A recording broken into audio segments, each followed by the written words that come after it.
Hello, today we are reviewing what you learned about complex numbers in Algebra 2. We're going to work through these 5 examples, practicing operations, solving, conjugating, and simplifying with imaginary numbers.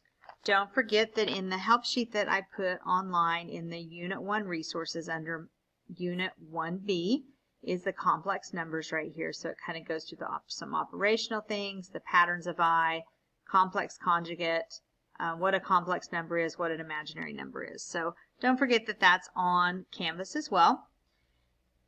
We're going to start by reviewing some of the things that you learned in Algebra 2 in terms of the numbers themselves. So at first we learned that the definition of an imaginary number is the square root of -1. And then we learned that we have a number system that is made up of real and imaginary numbers. And so it looks like this. So we always put the real number part first, plus or minus, then the imaginary part. If there's no real part, it's just pure imaginary. If there's no imaginary, then it's a real number. So we have pieces from both number sets. We also learned last year in Algebra 2 that the definition of an imaginary number is I, but then if you have I squared, that equals -1. And I cubed is -I to the 4th is 1. And we learned that this is a modular 4 pattern, meaning you're only going to get one of 4 answers, I, -1, -I, and 1. So it's important to know that pattern because you will always need to simplify your powers of I. We won't leave an I squared as a final answer or an I cubed as a final answer.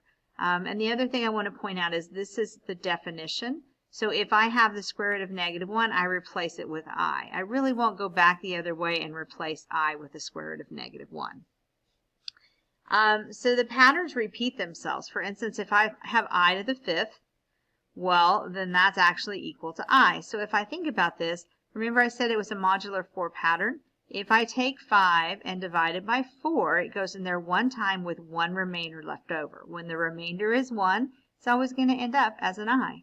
So if I take 9 divided by 4, then I have a remainder of 1.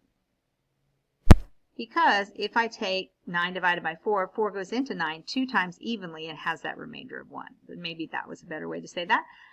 If I do I to the 13th, then 4 goes into 13. How many times evenly? 3 times. And so that's 12 with 1 left over. So anytime that remainder left over is 1, then the answer will be I. So if I ask you what's I to the 9th, you're going to tell me I. If I ask you what's I to the 13th, you're going to tell me I. The powers of 2, so 2, 6, 10, 14, if it is even and it is not divisible by 4, then you have a -1.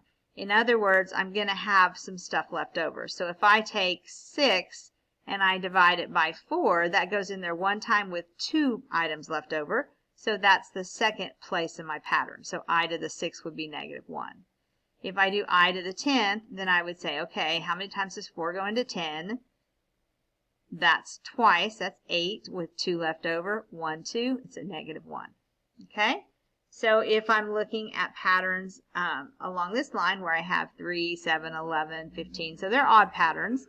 And then if I do it again and I say, okay, I cubed, that is the definition, but what happens if I look at I to the 7th? 4 will go into 4 will go into 7, and it will go one time with a remainder of 3. So 1, 2, 3. That's the third number in our pattern. So 11, 4 will go into 11 twice. That's 8, 9, 10, 11. 1, 2, 3. So you can see how that pattern repeats itself. And then we have more even powers, but we're talking about 4, 8, 12, 16. And these are all powers that are divisible by 4. So if I divide 4 into 4, that divides in there evenly, which means there is no remainder. That's why you're in the last place of the modular pattern. So when I divide into 8, 4 into 8, it goes in there evenly, so you're in the last place in the pattern. So that remainder tells you where you are in the pattern. And so that's one thing you want to kind of get good at. So for instance, if I ask you what 22 was, then I would see how many times 24 will go into 22, and I know that there's 2 left over, so that's 1, 2 into my pattern. Here, 44 divided by 4 goes in evenly, so I know it's here at the end of my pattern. So that's how we simplify powers of I. Operations, when you're combining like terms, you combine real numbers with real numbers, imaginary numbers with imaginary numbers, and then you take care of any powers of I that might arise at the end. If you're doing subtraction, you would subtract the real numbers and you would subtract the imaginary numbers, and that would be your answer at the end.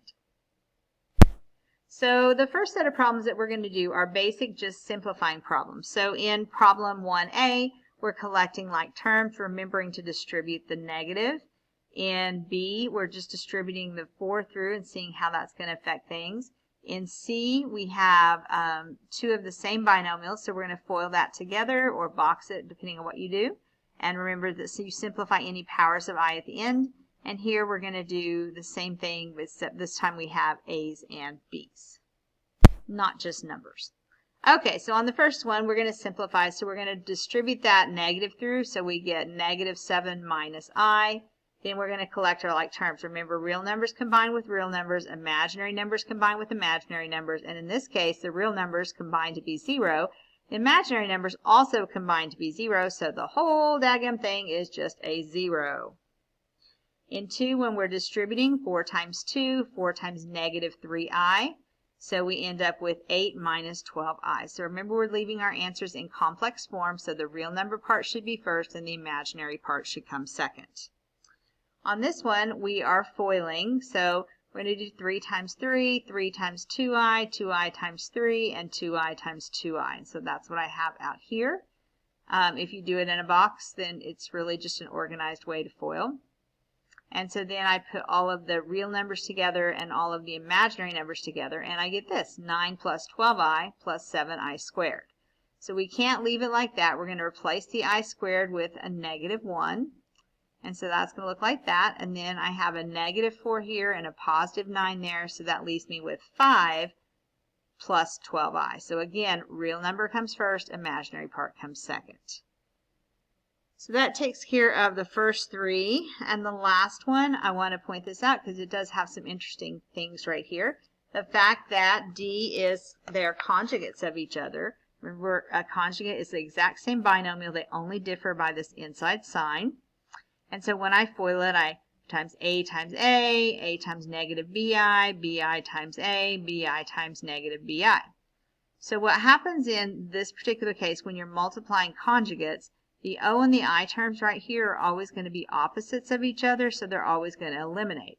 So really you can take the square of the first term minus the square of the second term, being mindful of all the signs that can happen back here. So when I do that, I get B times B, I times I, and I'm subtracting that.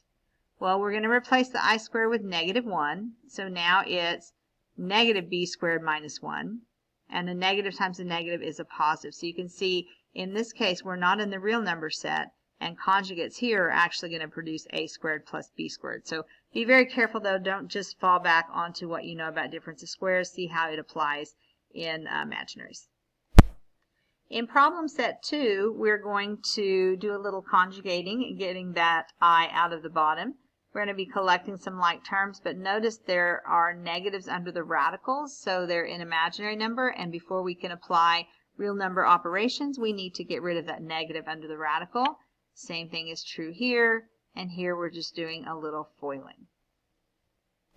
Problem set 2. So we are going to get the I out of the bottom, and we do that by multiplying by its conjugate. So this is 4 minus 2i, so I'm multiplying by 4 plus 2i, and of course whatever we do to the bottom of a fraction we have to do to the top. So I'm going to FOIL out the top, and so first terms, outside terms, inside terms, last terms, and then I am going to apply what I just remembered about my conjugate. So the O and the I aren't going to matter, so I multiply the first terms, 4 times 4 is 16, subtract, and then I multiply the second terms, which is negative 4i squared. I simplify my I squared on the bottom, and I get two nice numbers, 16 plus 4, which gives me my 20. On the top, after I FOILed it out, notice these didn't cancel because these aren't conjugates of each other. And then I took care of my negative 1 here with my power of 2. Collect my like terms, so now I have negative 6 and positive 8, so that gives me a positive 2 plus 16i over 20. So remember, if you're doing complex form, that's real plus imaginary. So I take my combined fractions here and I split them back into two separate fractions, and then I can simplify here, which is 1/10, and simplify here, which is 4/5 I. On B, I have these two square roots that have a negative underneath. So I can't apply the rule for square roots to this particular problem as it is, because that negative underneath means I'm turning it into an imaginary number. And so I need to do that. I need to take care of this first before I can start using the rules of real numbers. So I broke this one up and I end up with 2I root 2, and when I broke this one up I ended up with 5I root 2. So now we're going to collect our like terms. So we do real plus real, so negative 2 plus 5 is 3, and then we do positive 2I root 2 and negative 5I root 2, which gives me 3I root 2. So it's really, really, really, really, really important that you remember that you must take care of anything that's going to give you an imaginary number under the radical before you begin the problem. So in this case, at negative 50, it's negative 1 times 2 times 25, so that comes out 5I root 2. Now you're in the real number set. Now you can use real numbers to do your operations. On C again, we got to remember to take care of those negatives under the radicals, so I rewrite each of those things first. If you just go ahead and multiply this together and take negative 3 times negative 12, then you're going to get positive 36, and then you work with 36 and then you get the wrong answer, right? Because I can't multiply these two together, numbers together, like I can in the real number set, because they're not real numbers. So we got to take care of that and get rid of those i's and bring that I out. And then once I do that, now I can put the stuff together. I can do I times I gives me I squared, 2 times 1 gives me 2, root 3 times root 3 gives me root 9, which is 3. Replace the negative 1 in for the I squared, and so I am left with negative 6. So we must simplify that imaginary number before you do anything else. Please don't forget that. Problem 2D. Remember that this means there are two of these, so I write it down twice. And then I have negatives under the radicals, so I get that negative out and turn them into I problems. And then I can FOIL them together. And so I get negative 1 times negative 1, negative 1 times negative I root 3, negative I root 3 times negative 1, and then negative I root 3 times negative I root 3.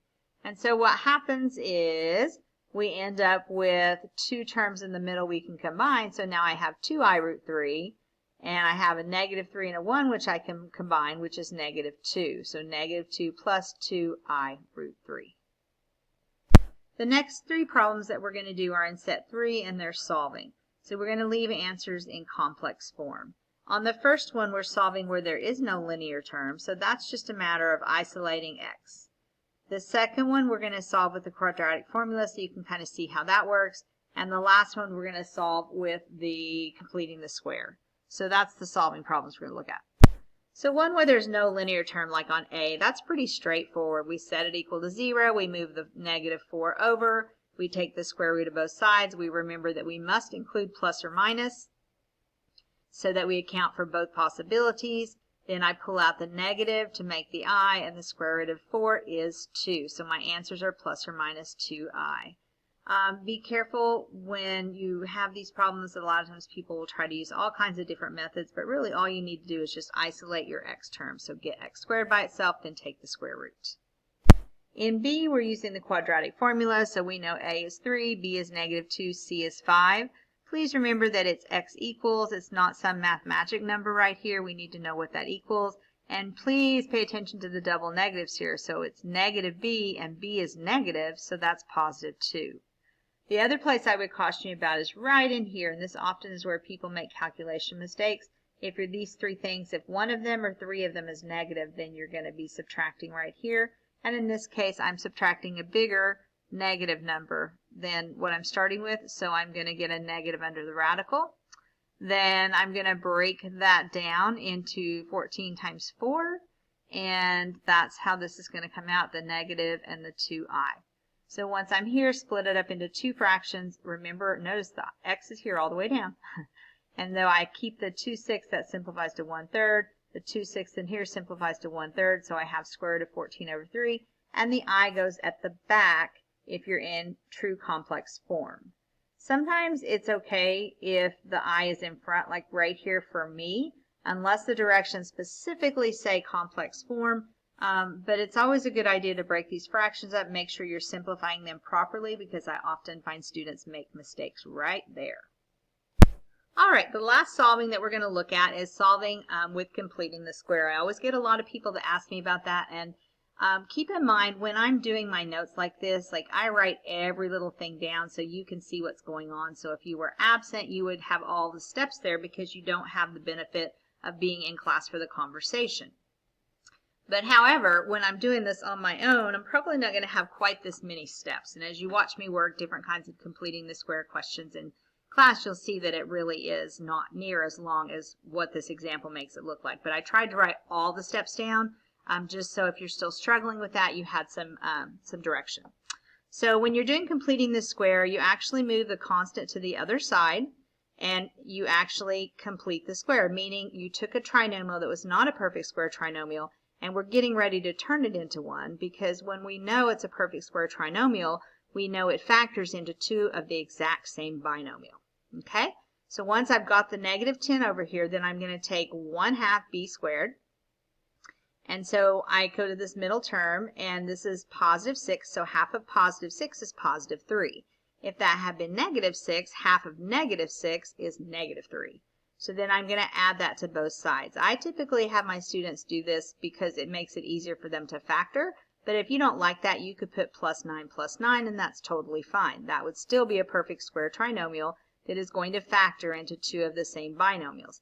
If you leave it like this, it's really easy to see the root of this is x, the root of this is 3, and so I have two of this that are exactly the same. And then I clean up this side, so I have a 9. So negative 10, positive 9 gives me negative 1. I take the square root of both sides to get rid of that power of 2, and I am left with x plus 3 on the left, and because this is the definition of imaginary number, I have plus or minus I here. And then again, don't forget that square root. I know it doesn't necessarily seem like a big idea here because you just lose, 1 point when you're missing a solution. But when we get into trig and solving trig equations, missing a plus or minus could be, 8 solutions. So it's real important to get in that habit now. Then we move the 3 to the other side because we always write our solutions x equals, and I have negative 3 plus or minus I. This is complex form, and remember what that plus minus means is negative 3 plus I and negative 3 minus I. Okay, so that will be 2 solutions right there. Question 4 is asking you to conjugate the number. So we want the complex conjugate. So we've already kind of talked about this, so I'm just going to walk through this real quick. I have negative 1 minus root 5i. So its conjugate would be the same binomial, only differing by a plus sign. So the conjugate itself is negative 1 plus root 5i, or that's what we're trying to find the conjugate of. And then we have a plus I here. So that is the original problem. Sorry, that is the conjugate. So then it asks us to multiply them together. So remember that the O and the I are not going to be there. They're going to eliminate. So they're going to eliminate right here. And so I really need to just worry about multiplying the first two together, subtract, and multiplying the second two together. So I'm squaring the first one, which gives me a 1. I'm squaring the second one, which gives me a square root of 25i squared. I can replace the I squared with negative 1, take the square root of 25, which is 5. So now I'm left over here with a negative 5 times negative 1, which is positive 5. So when I put that together, I get 1 plus 5, which is 6. Finally, our last question, and it's asking us to simplify. So there's a lot of ways that you could go about this. You could go ahead and get your common denominator, adjust your numerators, put it together. That's going to create more i's because we're multiplying by terms with i's in it. So I think if I have a problem like this, I think our best strategy is to actually just conjugate each fraction in the beginning and try and get rid of as many of those i's as we can to start with so that we don't increase the difficulty of the problem. So in this one, my denominator was 3 minus 2i, so I conjugated with 3 plus 2i. And what you do to the bottom of a fraction, you have to do to the top. And the same thing over here. So it was 3 plus 8i, so I'm going to multiply by 3 minus 8i. What I do to the bottom, I'm going to have to do to the top. Okay, so then I'm going to start putting that together. Remember to simplify the I-squareds because you can see all these I-squareds popped up. So you can imagine if we wait to do this later on in the problem where we might have more numbers to work with, how it would be a little more difficult and a little more challenging to have to deal with all of the i's. So right now I can get rid of this I squared, this I squared, this I squared, and this I squared, replacing them all by -1, which gives me this. And look what happened. We went from having all of those i's in the bottom to having actual numbers in the bottom. So that's an important advantage to doing the conjugate to begin with. So now I need to put my fractions together, but it's much simpler to get a common denominator.